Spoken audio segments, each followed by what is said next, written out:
Okay, so part two kind of got interrupted by a little tiny tot. So we're going to skip the rest of part four and go straight into part five.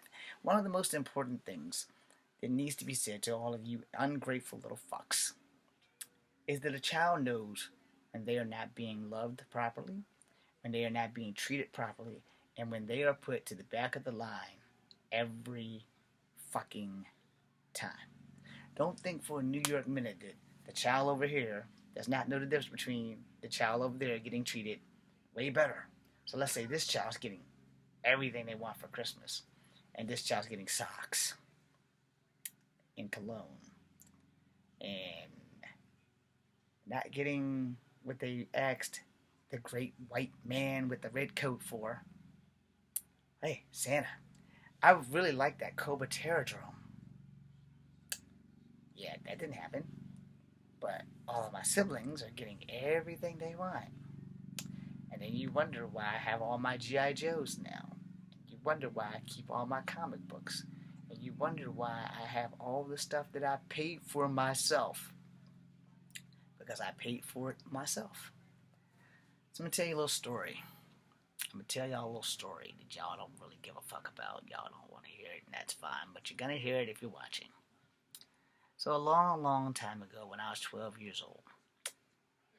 Let's go back 5 months before that when I was 11 years old. It was Christmas time. I can't remember what 1980 it was, but it was definitely in the 80s. G.I. Joe had this Cobra Terradrome. All my friends had one. I didn't. I begged Santa for that Terradrome, and I really wanted that Terradrome because it came with a jet that popped up. You know, you turn the Terradrome and all the guns popped down and all the side flaps popped down and the guns mounted out. It was like the most awesomest Cobra base ever. And I wanted it. I didn't even like Cobra, but I really wanted that damn base. I wanted that base so bad. I begged Santa for that base.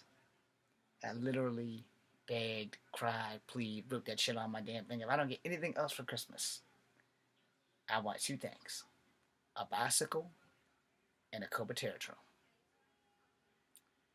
Well, Santa did not deliver that bicycle or that Cobra Terratron. But I got the bicycle from my father. And I didn't get the Terratron. And it was like my BMX. So I got my BMX. Now it's still on the back somewhere. And one summer, when I was 12, I got to talking to my dad. And I was mad as hell at him. And he said something, and I said something back. And it was more on the lines like, son, what's wrong with you? And I was like, why don't you tell me? Because you're a lying son of a bitch. He's like, what? I said, you heard me. You're a lying son of a bitch. My real words were, you're a lying motherfucker. I was trying to make it a little bit more kid-friendly. Either way, I cussed my father out. He grabbed me by the back of my neck. And that a ass whipping did he give. He should have, because it would have been my kid. He would have got his ass beat. So he carried me like a cat carries a kitten to his room. And he unfolded all of these boxes of receipts of all of this fucking money that he was sending. Because, see, when you go to church, preachers lie. Parents can lie to you. Parents do lie to you. And my mother lied to me about my father and some child support money. And this is when I grew up. This is when I learned that I won't tell another lie. This is when I understood how the world really works and that people lie all the time. Even the people that go to church, even the people that preach your gospel at church are a bunch of lying motherfuckers. That's right. I called everyone in church the truth. You're a bunch of lying motherfuckers. The guy with the book in his hand preaching in the beginning, God made the heavens and the earth, and on the seventh day, he took rest. Well, see, I was under the impression that preachers couldn't lie. I was under the impression that parents couldn't lie because our preachers told us in church that parents can't lie. Wow, what a concept. To not lie. So, the parent told a lie, and my dad, who should have beat my ass, did not. And he came to me and he took me in there and then he said, "Okay, son, how much is this Copateradrome?" And I said, "The Copateradrome is like $50 roughly. We're gonna go get that Copateradrome." I said, "No, we're not." Now this is where I fucked up because I should have got that Copateradrome. I should have really got that Copateradrome, but I had this thing called honor and loyalty and respect, and I didn't need that Copateradrome anymore because my father looked me dead in the face and said, "Son, I've been sending you money. I don't know why you didn't get that Copateradrome, but the shit was only $50. You should have had a great Christmas because that's the only two things you asked for was a bicycle and the Copateradrome." Now maybe I'm not remembering this right. At least that's what you want to tell yourselves. But I lived it, so I remember it because when I was 12, let's see, I had an older sister, 2.5 younger sisters. Yeah, I'm remembering it about right. I didn't have a brother or another sister yet. In fact, I believe when I was about 12, we had just lost a sister. So I may have had, a little bit of issues because the replacement baby was born, and then our baby sister was born. So, things happen. But I sit there and my stepmother, common law stepmother, straight said, "No. Do you believe in God?" And I said, "No, I believe in getting my ass beat. That's why I go to church." So she said, "Well, if you take God into your heart and soul right now, you don't have to go back to church. You just have to believe in God. Read a Bible verse every now and again, and you'll be just fine." And so I stopped going to church. Started believing in God, truly believing in God. I can do all things through Christ who strengthens me because I truly believe in God. And I'm at my worst right now, and I still pray every night that God will change it. That God will change y'all. That God will make y'all grow up and say, "Damn, we really totally fucked this dude out of his life, and we should really make change. Because we can't give him his years back. We can't give him his youth back, but we can change his future." So the end of that story was, nothing changed. I went home with my bicycle. It was all good. Still have that bicycle. Don't have my buzz bikes, but I still have that BMX. I rode my bike forever and ever and ever until I got a fucking 10 speed and a mountain bike, same concept. But the thing was, that bike I got, no qualms, no ifs, no ands, no buts. Dad got me that goddamn bike. He didn't lie about the bike. But that Teradrome, he was willing to spend his last $50 to take me to Newport News, Virginia, to Children's Palace, because, I got kicked out of Toys R Us. Yeah, it happens. Because they said that I was not allowed to be in a store at like 11 and 12 years old by myself. But the two white kids that went in right like in front of me, the lady didn't say shit to them. And my parents were talking to her parents. And by parents, I mean my father and his common law wife. We were in Newport News parking lot. And we were in Toys R Us. We got out the car at the same time as they did. My parents met their parents. They were talking. And within 3 minutes of me going in that store, I was escorted right back out that store. And my common law stepmother, who I love so much because she has treated me way better than my own mom on more than one occasion, she went over there and she gave that white lady a tongue lashing from hell, which is why we started shopping at Children's Palace. So she went over there and she said, "Why did you bring him back outside?" And she said, "Because he's 12 years old and he can't be in the store by himself." And she said, "Well, those two kids that went in with him, they're like 11 and 13, and they shouldn't be in the store by themselves. No, those kids' parents are inside the store." And my stepmother said, "You're a lying bitch because their parents are right there, and we were just talking to them." And I had never heard her cuss before that day.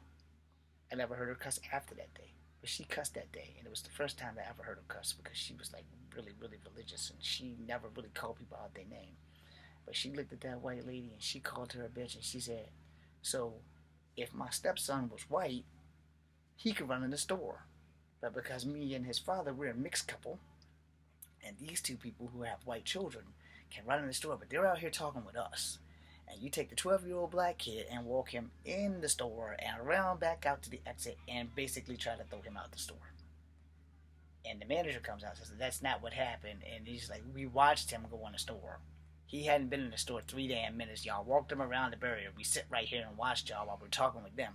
And the white parents were like, "Matter of fact, we're going to go get our kids out of your store because that was racist and ignorant. And we also are going to go shop at Children's Palace because it doesn't make any sense that y'all did that." Now, why did I go there? I went there because we weren't going to get the Terradrome. We were going to get something better.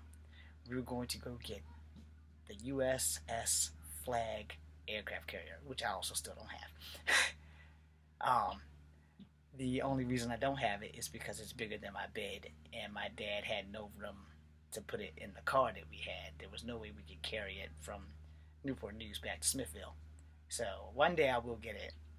Hopefully, when I get married and have a home of my own, I will get it and fix it up like everybody else that's done on all these shows and whatnot. This on YouTube. And right then and there, I knew somebody loved me. It wasn't the mother that should have been loving me, but I knew that somebody loved me. And my father and I, every week after that, until summer was over, we went to Children's Palace. We never went back to Toys R Us. We went to Children's Palace, and it was like maybe 6 months to a year later that Toys R Us was closed down. And then 6 months to a year after that Children's Palace was closed down. So yeah, I guess I got the un-Midas touch. But the whole point is, a child knows when they are loved by a parent, or when they are not being loved, or when they're being mistreated. And I have been mistreated the majority of my life. When it came to my siblings, they all came first. My older sister and I, we have been through way too much shit. And if y'all are blood related and you're watching this, you know the shit I speak is the truth. But the problem with that is, y'all don't give a damn. Just like the song that Boa sings, and Boa is from Korea. It's a song. It's called "I Don't Give a Damn." Google it. It's a pretty good song. It's mostly in Korean. But, you understand the part where she says, "I don't give a damn." And y'all don't give a damn. Y'all don't give a flying fucking damn. That y'all have had it better. That y'all have always had it better. And it don't mean shit to y'all. That y'all don't want to change. And y'all refuse to change. But here's a note for y'all. Because come 2020, you're not going to have a choice in that matter. Because James ain't going to do it. James is going to make personal changes in his life. Starting today. Which means whenever you guys see this, it was already pre-recorded. That 2 weeks before Thanksgiving. I have decided that I'm not doing this shit no more. I'm not taking kids to school when their daddy's not in jail. Make that motherfucker do it. I'm not picking kids up from after-school programs while their daddies are not in jail. Make that motherfucker do it. Y'all don't put gas in my pocket. Y'all don't pay my fucking bills. I pay this. I pay my car insurance. I pay my dental insurance. Y'all don't give me shit. And y'all haven't. And you haven't even offered in the time that y'all have had children. Oh, well, we need to give him some money. No, what you need to do is pay someone else to watch your children so that I can actually live my life. But no, that's too much like the right thing to do. So y'all don't do it. And then if I call you on it, you get mad. So we're on video 5. I think video 5. And you're watching this thing. And I think, we're on video 5 because video 4 was interrupted. And y'all are going to be mad as hell. You're going to look at this video and you'll be like, we're going to want to go down Rougemont and throw James a beat down. Really? You really think you're going to run on that track with somebody who's been fighting since they were 6 years old, when half of y'all ain't never really been in no fights? But my black ass has been in fights and I lost a sparring match because my family cheered on my enemy? Yeah. Let's see. How'd that work out? Let's see. Some cousins from New York decided they couldn't beat me, so they got a karate guy from New York, and even my mom cheered for this guy. And, there's a saying, and it came from The Crow. So I'm going to quote it. from Brandon Lee. Mother is the word for God's on the lips and hearts of all children. Soak that in for a minute. Because when you don't have your mom's love, you ain't got no love. You can have the best dad in the world. Your dad can love you from here to hell and back. But see, you got to understand two things. Two things. The first thing is, your dad only did the easy part. His sperm busted all up in there. Your mom did the hard part. She carried you to term. She popped your ass out.